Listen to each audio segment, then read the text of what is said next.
Hello everyone and welcome to Long's Toys. Today I have another Lupinranger vs Patranger review for you. This is the DX Scissor Dial Fighter and Blade Dial Fighter. So this is kind of the newest mecha we've seen on the show. It is two jets that the Lupinrangers use, kind of a sword and shield motif for Lupin-Kaiser, which is very cool.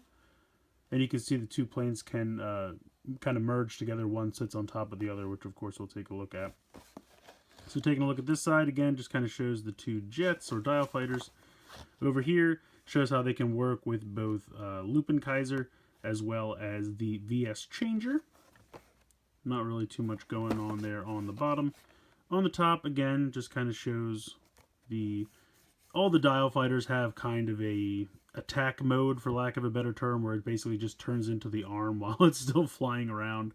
So it can, of course, do that, as well as the sword and shield motif with Lupin-Kaiser. And then again on the back, it just kind of shows how it combines with Lupin-Kaiser, the VS Changer, all that good stuff. So kind of just more of the same there. But yeah, that's it for the packaging. Go ahead and get them out of there, and we'll take a closer look. Alright, so here are the Scissor and Blade Dial Fighters out of the packaging here. This is how they come. One is stacked on top of the other. But it's pretty cool. It definitely gives me like a stealth bomber type vibe, especially here with the Scissors Dial Fighter. But you can go ahead and pop this off.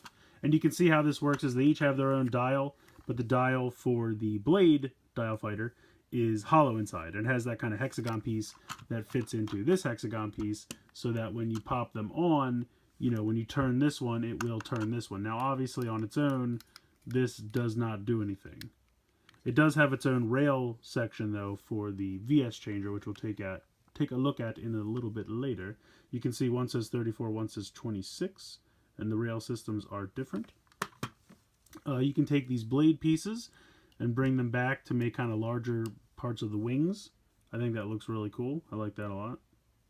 And then this is going to be the handle for the robot Lupin-Kaiser to wield the sword, which of course we'll take a look at a little bit later.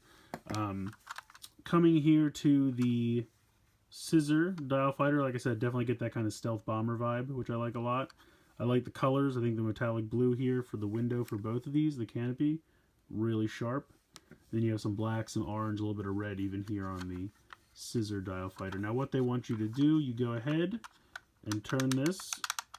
I always do it the wrong way first. Okay, and then that drops that out. I'm going to zoom out a bit here. You can bring this in till it clicks in place. Then you bring this forward, makes 90 degrees, and then you bring these pieces out.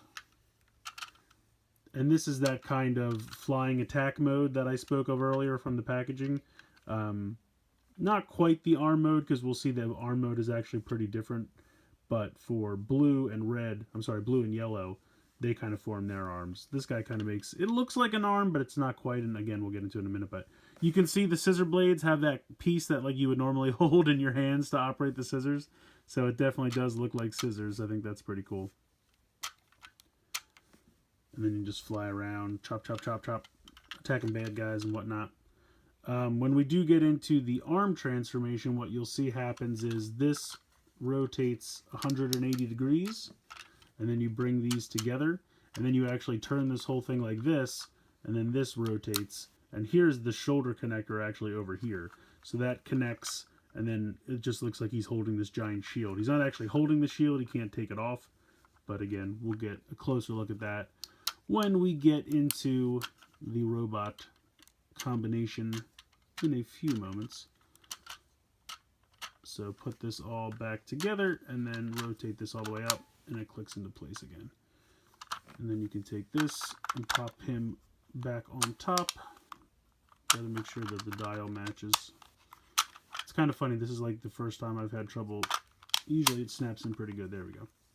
And then you can bring this back forward or leave him back, however you prefer. But that's pretty much it for the two dial fighters on their own. Let's go ahead and bring in the VS Changer. Alright, so I'm going to go ahead and disconnect them because there's really no benefit to leaving the blade connected into the scissors because it's only going to read it from down here. So we will start with the scissors. I'll put this one off to the side.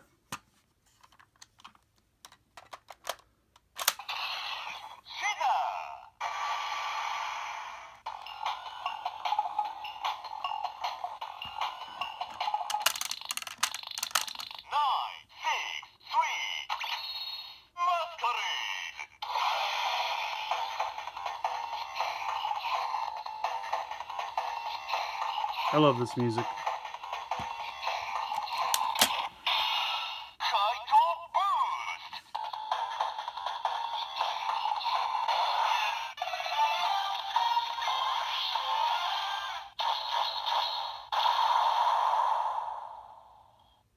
So pretty cool sound effects there. All the auxiliary mecha have that boost sound because they're not transformation mecha. But very cool. If you've seen the show, when he uses this as the boost, he gets kind of a cool like boomerang sword and a shield, similar to what the mecha gets when it uses this dial fighter. So very cool. I really like that. You have Lupin Red going around with a sword and shield. Looks very, very cool.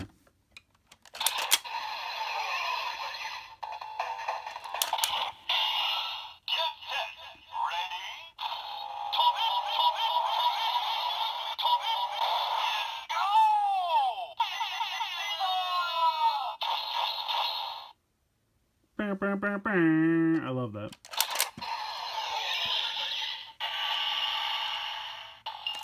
Alright, so we'll slide that off, and now we will bring in the Blade Dial Fighter.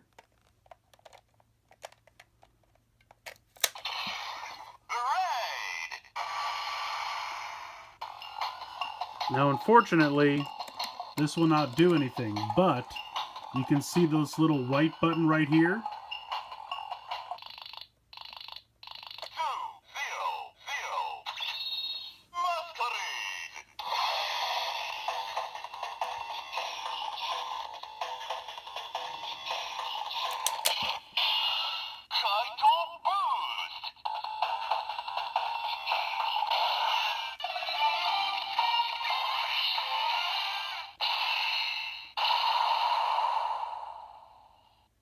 So there you go. You get the sound effect for the boost for Blade.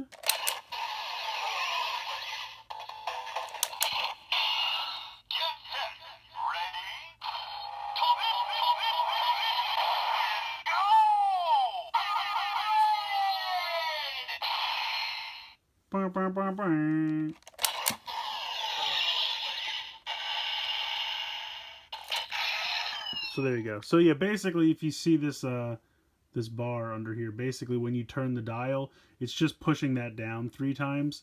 We'll see if we can actually see it.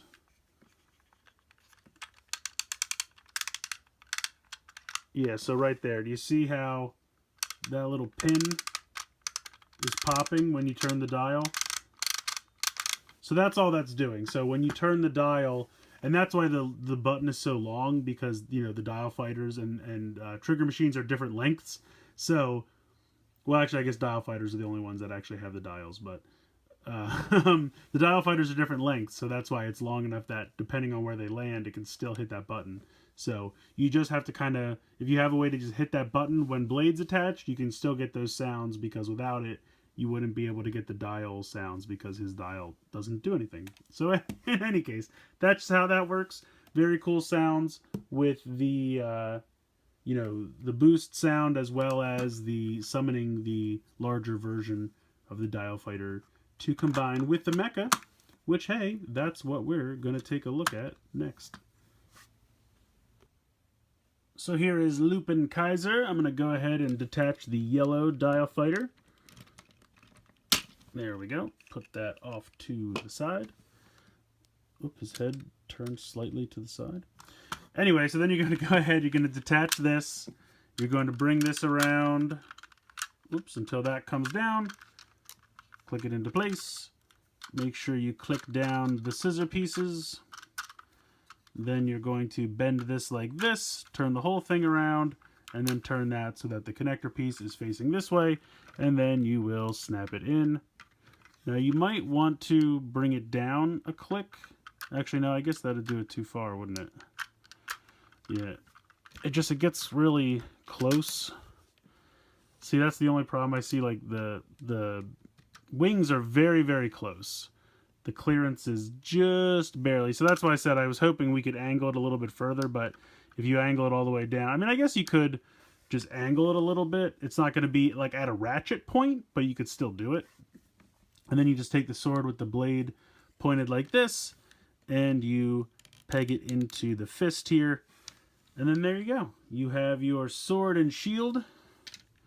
I might actually... See, the problem is you still have this large gray piece here, which looks a little silly. But if you turn it this way, it might look a little better. So, I think it's cool. I see what they're going for. It's not amazing in my opinion. Like I said, it barely just fits up here like this because of... Like, I wish these wings could fold out a little bit, or, you know, kind of the way these flip up at a 45-degree angle would be nice, but not a huge problem. And I get what they're going for, and I think it's cool. The whole sword and shield motif, I think, is pretty neat. And ultimately, it works, just not as perfectly as it could. You know, it's just kind of, it is what it is. Now, technically, you could attach this to either side. All you'd have to do is change this piece 180 degrees, and you could attach it to the other side if you like. But the other problem is that yellow doesn't have a fist, so you wouldn't be able to have him use the blade.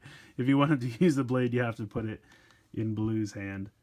It does look a little weird having the Gatling gun and the sword, but, you know, he's multifunctional. He's ready for an attack. So ultimately, I think this is cool. I just don't think it's amazing.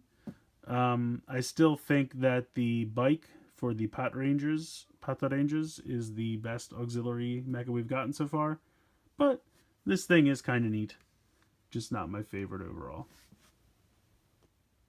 So at the end of the day, I definitely think this is a cool dial fighter, and it's kind of nice because you're kind of getting two in one. You get twice the sounds because each one has its own rail system, so you get twice the sound effects for them using the dial fighter for the boost weaponry. You also get 2 times the sound of them calling the mecha. So I think that aspect of it is very fun. The connection with the robot is decent, not amazing, but I definitely think it's a cool idea. The sword and shield concept, I like what they have going for it. You know, the connection with the shield arm is just a little tight to the you know, torso with Lupin Red's, the red dial fighter connected there, but it still works. It's just not perfect in my opinion, and I think the little sword is very cool. So at the end of the day, I would say it's cool but not amazing. Like I said, I still think that the Trigger Machine Biker is still my favorite, but this is very cool too, and I don't want to, you know, downplay the coolness of this toy, because on its own, I think it's neat. It's just not my favorite auxiliary mecha so far. But do I recommend picking this up? Yeah, I definitely recommend picking it up, because the nice thing about these dial fighters are they're not like super expensive, break the bank. Usually somewhere in the area of $18 to $20 before shipping, which I think is pretty reasonable for what these do. I think they're fun. I think there's definitely fun sounds to be had with the VS changer, and there's definitely fun combinations to be had with Good Striker. Wow, I almost forgot. I just keep them combined into Lupinranger or Patranger all the time that I forgot what Good Striker's name was. But yeah, there's definitely cool combinations to be had there. Just the way that shield arm connects is just not the best, but it still works. You know, it's not like it can't connect. It's still functional, so it's just not amazing in my opinion. But you guys let me know what you think in the comments below. I'd like to hear your opinions. Please like and share the video, and please subscribe. I hope you guys have enjoyed this look at the DX Scissors Dial Fighter and Blade Dial Fighter from Lupinranger vs Patranger. Yes, I've finally given in, and I say VS because when I watch the show, that's what gets stuck in my brain. But as always, guys, thank you so much for watching.